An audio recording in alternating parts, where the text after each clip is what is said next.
Olá pessoal, tudo bem? Seja bem-vindo.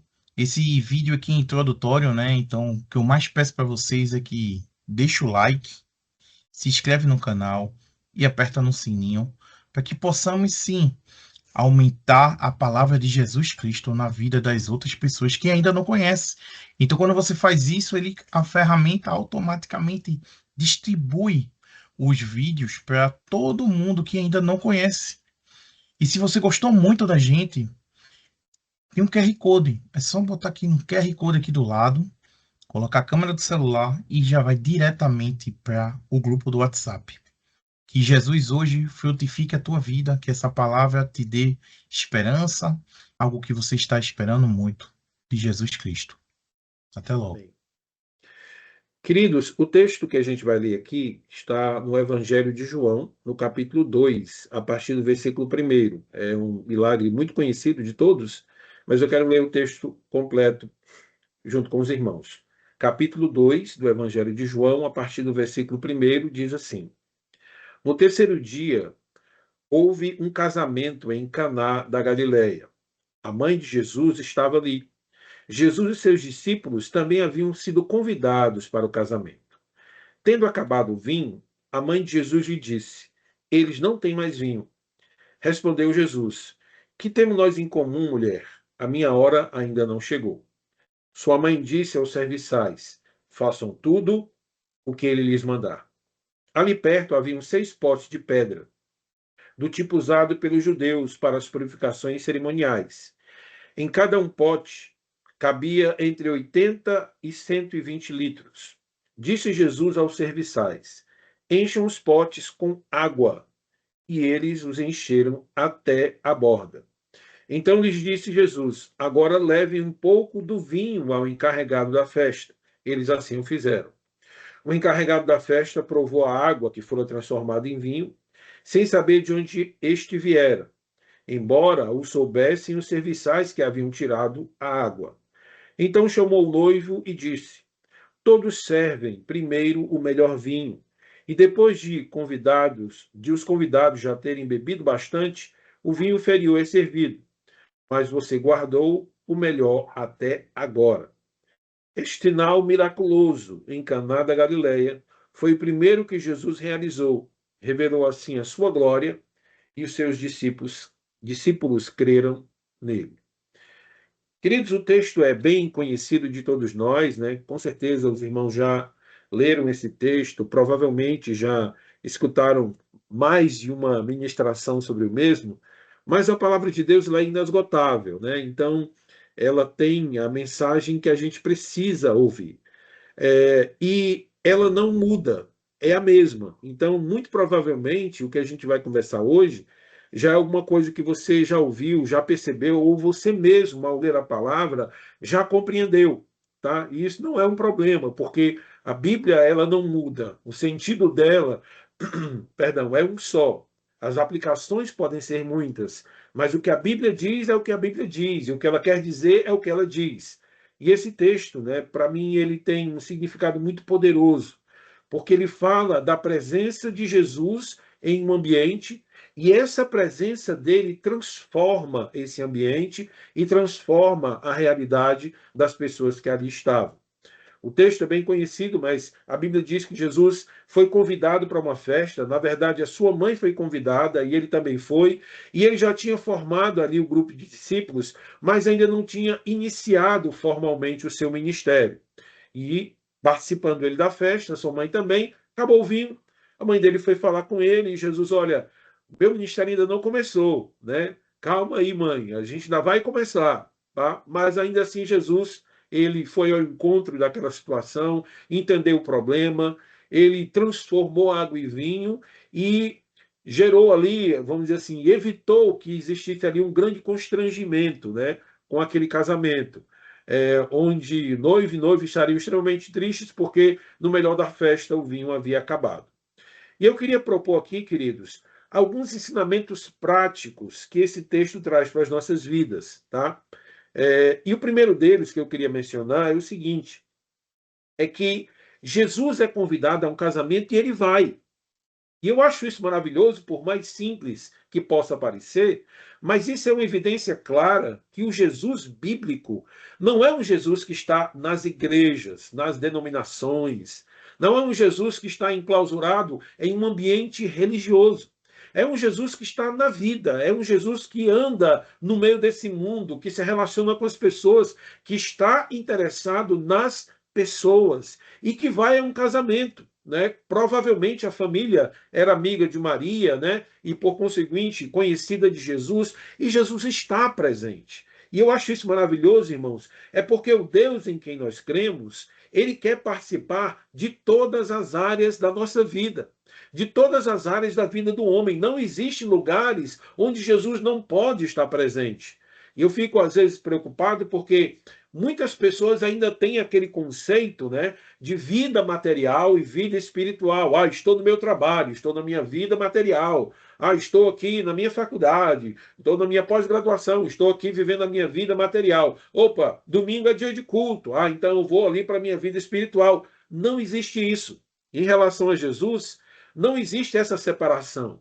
E ele está onde o seu povo está. E ele está presente em todos os ambientes. E a presença dele é transformadora em todos os lugares. E é maravilhoso saber, queridos, que naquele momento, naquela época, Cristo estava andando sobre essa terra, cumprindo as profecias, né? E daqui a um tempo, depois do seu ministério chegar ao ápice, ele morreria na cruz para nos dar salvação, vai aos céus, assunto aos céus, mas ele diz, olha, o Espírito Santo vai estar em vocês e eu estarei em vocês. E agora essa presença que transforma está em você, está em mim. Então é importante você entender que quando você está em algum lugar, Jesus está presente ali também. A presença que transforma está ali, porque está na sua vida. E aí você está dizendo, então, Ricardo, que eu posso ir para qualquer ambiente? Não, não estou dizendo isso. Eu estou dizendo para você que o ambiente em que você estiver, essa presença também vai estar. O lugar onde você entrar, ele vai ser abençoado porque Jesus está em você. E se alguém te chamar para alguma coisa, coloque diante do Senhor e seja a presença de Jesus naquele lugar. E não separe a sua vida. A sua vida como filho de Deus, ela não é separada, né? Ah, eu sou isso na igreja, eu sou isso no mundo. Não. Você é um ser integral, um servo de Deus integral, que é filho de Deus onde você estiver. No seu trabalho, na sua academia, na sua vida secular, em qualquer lugar que você tiver, e até me corrijo aqui, que para o crente não tem vida secular, tem vida, e vida com Deus, presença de Deus o tempo inteiro, tá? A segunda coisa que eu quero comentar com vocês, queridos, é que nesse contexto da festa, né, o vinho acabou, tá? E é importante entender que na nossa caminhada da vida, nem tudo vai ser sempre tendo vinho, né? E o vinho aqui pode ser uma simbologia da alegria, da celebração, da festa, do festejo, né? Um momento de muita alegria, o casamento acontecendo, os noivos felizes, os familiares felizes, alegria, celebração, né? Festa acontecendo. Mas o vinho acabou, tá? Então, duas coisas interessantes, né? Jesus estava ali, né? Mas o vinho acabou. Mesmo num momento de muita celebração, o vinho acabou, podendo trazer uma situação de dissabor, desalegria, descontentamento. E é exatamente como é a nossa vida, queridos. Nem todo tempo vai ser tempo de alegria, de celebração, de vinho. A gente vai ter situações difíceis. Às vezes, as crises virão de onde a gente menos espera e muitas vezes chegarão para a gente sem qualquer aviso. Isso é algo que vai acontecer. O vinho pode acabar literalmente no nosso casamento. De repente, um problema que possa acontecer no casal e um esfriamento na relação, ou então uma dificuldade de conversar com os filhos, ou então uma dificuldade até ministerial, ou uma dificuldade de seguir a Deus em determinado processo e permanecer fiel diante de determinada tentação, o vinho pode acabar. A gente não pode, queridos, ter aquela noção de que se nós somos filhos de Deus, nós estamos completamente blindados de tudo que existe nesse mundo. Deus nos protege. Amém, glória a Deus. Mas o próprio Cristo falou o seguinte: olha, no mundo vocês terão aflições. mas tenham bom ânimo, ou seja, não se desesperem dessas aflições, não se, vamos dizer assim, não achem que elas são o fim de todas as coisas, porque eu venci o mundo. E você vai dizer assim, Ricardo, mas era Jesus, né? Jesus é Jesus. Se você caminhar um pouquinho no Novo Testamento, você vai encontrar o apóstolo Paulo. O apóstolo Paulo não teve uma vida fácil. Ele conta lá, né, em uma das suas cartas, tudo que ele passou, apanhou, sofreu, foi afligido por naufrágios, por perseguição, por gente que se afastou dele, né, que o abandonou. Mas ele fala assim: olha, ó, essa breve e momentânea tribulação que eu estou passando aqui não se comparam ao peso de glória que nos está prometido na eternidade. Tá? Então, é importante entender e ter consciência de que às vezes o vinho vai acabar. Às vezes, a alegria vai acabar por algum problema que aconteça, por alguma luta que aconteça, o vinho pode acabar. E aí eu entro na minha terceira percepção no texto, é que quando o vinho acabar, e se ele acabar, e sem querer ser incoerente com a vida, e ele vai acabar em algum momento, tá? A gente só pode ter um caminho a tomar. E eu olho isso porque a gente vê aqui Maria, né? Maria vê o que aconteceu, né? A alegria da festa ia ser prejudicada pela falta do vinho, e Maria vai conversar com Jesus. Jesus, olha, o vinho acabou, vai dar problema aqui, o pessoal vai se entristecer. Ajude. Jesus falou, calma aí, mãe. O ministério não começou ainda, se ela está antecipando as coisas. Mas ainda assim ele vai e ajuda. Mas o que me chama a atenção é que Maria, ela não vai dizer, eita, o vinho acabou, como é que eu vou fazer? Vou ligar aqui para o iFood para ver se o pessoal entrega rápido. Vou aqui ver se existe algum estoque de segurança. Vou aqui tomar alguma providência. Queridos, ela vai direto à fonte de todas as coisas. Ela vai direto a Cristo, ela vai direto ao Senhor Jesus. Ela entende que existe um que está presente naquele lugar e aquela presença é transformadora, aquela presença é renovadora, aquela presença é provedora de soluções e ela vai até Jesus. E às vezes eu fico preocupado porque às vezes acontece com a minha vida, o vinho acabou, por exemplo, na questão da saúde. É claro que a gente sabe que os médicos são, sim, bênçãos de Deus, né? Os remédios estão aí que também são bênçãos de Deus, mas às vezes eu me pego assim, opa, está acontecendo essa questão comigo aqui relacionada à saúde, vou logo procurar um profissional. Cara, ora primeiro, coloca-se diante do Senhor, o Deus de toda a provisão, o autor da vida, o Senhor Jesus, exaltado sobre todas as coisas, é o teu Deus, ele é o teu Senhor. Então vai primeiro, isso eu pregando para minha alma, né? Vai primeiro falar com ele, né?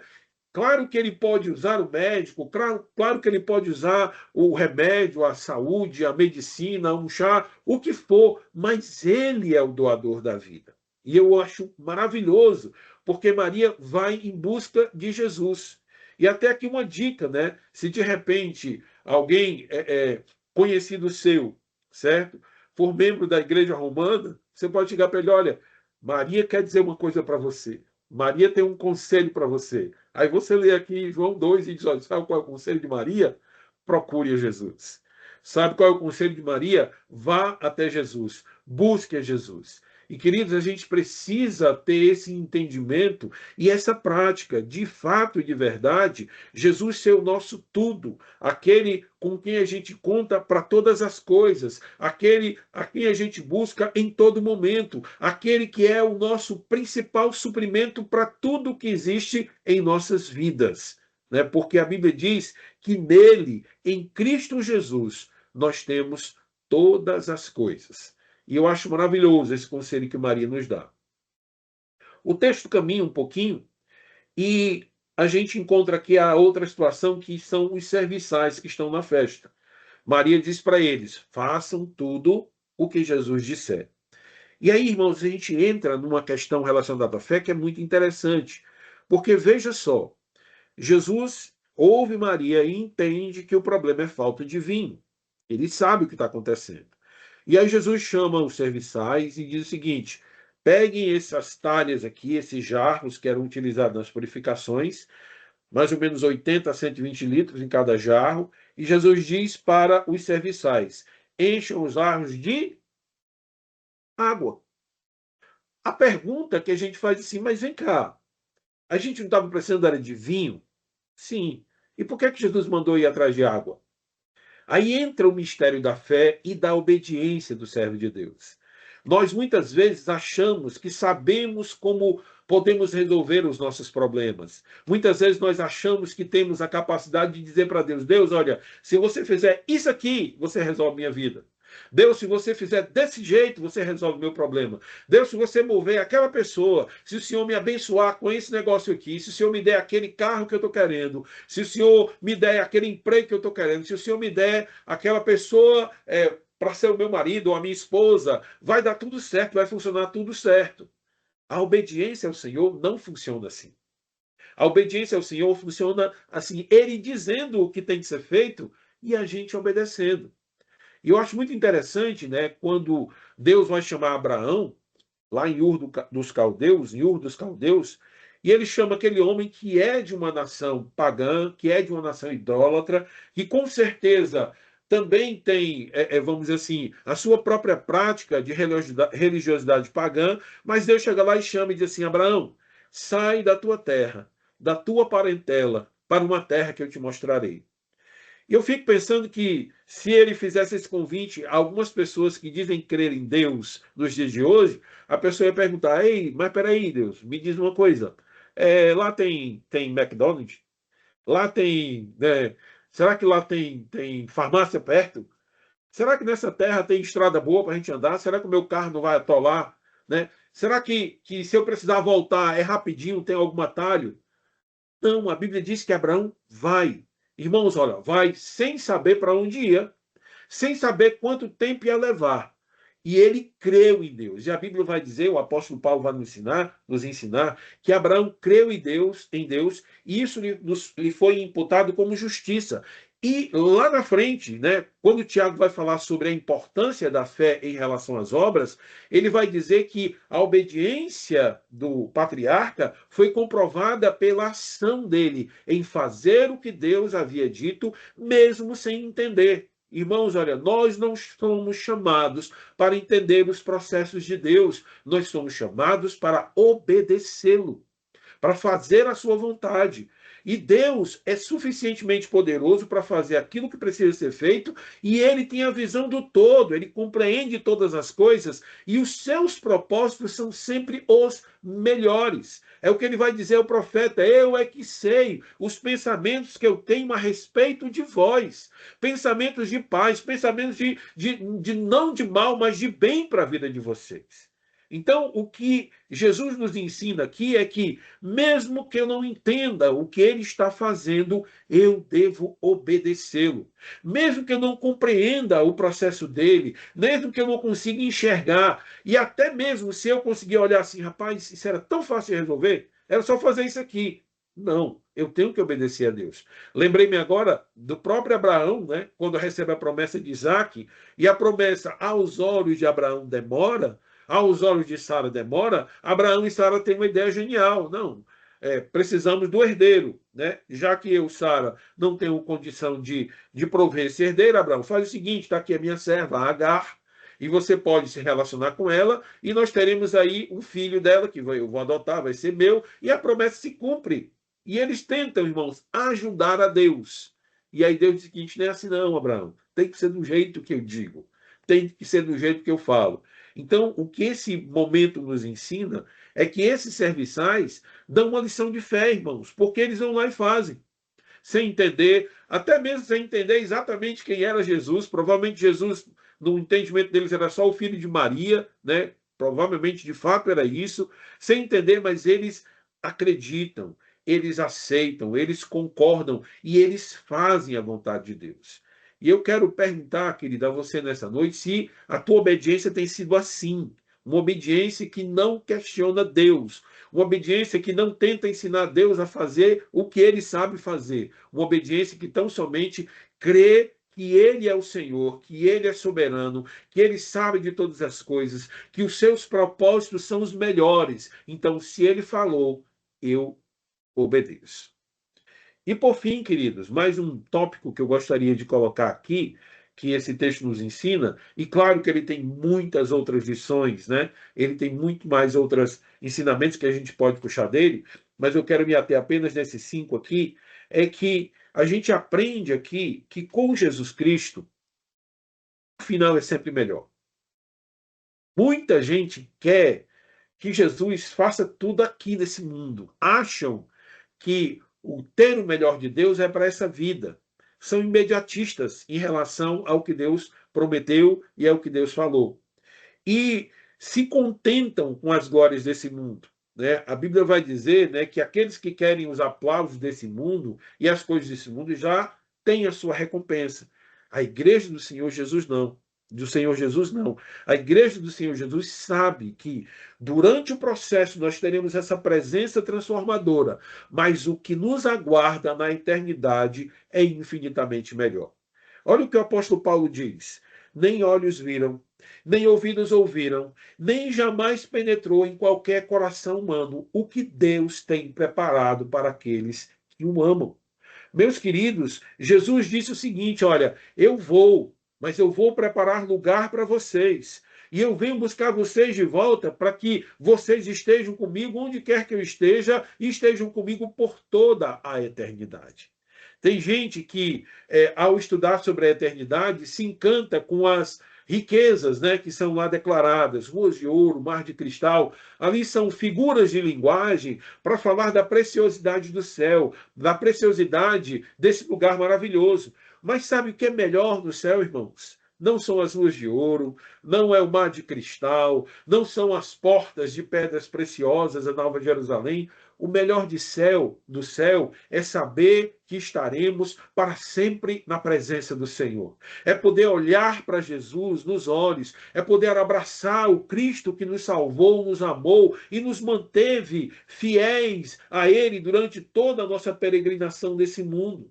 Então, querido, em nome de Jesus, entenda, o melhor nós já temos. Nós já temos a presença de Deus, isso deveria nos bastar. E nós já temos a promessa de que na eternidade nós o teremos em toda a plenitude. Claro, a plenitude que nós conseguiremos suportar, né, nessa nova fase da nossa vida na eternidade. Então, querido, não se desespere com essa vida. Se eventualmente você olha para ela e não enxerga que, de repente, tem tudo o que você quer, ou se ela está funcionando da maneira que você imagina que ela deveria funcionar, ou se você conquistou aquilo que você almejava conquistar, querido, amém, tudo isso tem o seu valor, tem a sua importância, mas não se compara ao que nós receberemos, ao que já temos recebido, mas ao que nós receberemos, que está preparado pelo Senhor para as nossas vidas. E essa presença e essa certeza tem o poder de transformar a nossa caminhada nesse mundo. A igreja é o povo mais feliz da terra. A igreja é o povo mais abençoado desse mundo. E não é porque Deus a abençoa com coisas materiais, não, porque tem irmãos nossos que vivem em países que têm perseguição aos cristãos, que estão sendo mortos, estão sendo aprisionados, que estão sendo privados dos seus direitos mais básicos, mas são irmãos que amam a presença do Senhor e mesmo nessa situação tão terrível, vivem com alegria no coração, com contentamento no coração, por saberem que pertencem a Deus e que a sua eternidade está garantida no Senhor. E aí eu queria que a gente realmente pensasse nisso, nesse Jesus que transforma os ambientes, nesse Jesus que provê as soluções, nesse Jesus que é suficientemente poderoso para fazer infinitamente mais daquilo do que pedimos, daquilo do que pensamos. E aquele Jesus que habita em nós, e essa presença que está em nós, que nos garante a eternidade com Ele. E repito o que eu falei, a igreja é o povo mais feliz do mundo, porque tem a provisão de Deus para essa vida, o essencial, o básico, o elementar para essa vida, e tem promessa, e tem garantia da eternidade com o Senhor Jesus. Bom, queridos, era isso que eu coloquei no meu coração, ou poderia dizer melhor, né, que o Espírito Santo me colocou no coração para compartilhar com os irmãos nessa noite. E também agradecer aí a oportunidade, né, que o Tiago me deu de poder conhecer um pouquinho mais o povo de Deus, né, e poder compartilhar da palavra do Senhor, que é uma alegria, um contentamento, uma coisa que assim eu não tenho palavras para descrever o privilégio que é poder falar de Jesus. É alguma coisa que é tão grandiosa, tão poderosa, tão transformadora, e Jesus dá a nós esse privilégio de poder falar desse amor. Tá bom? Obrigadão aí.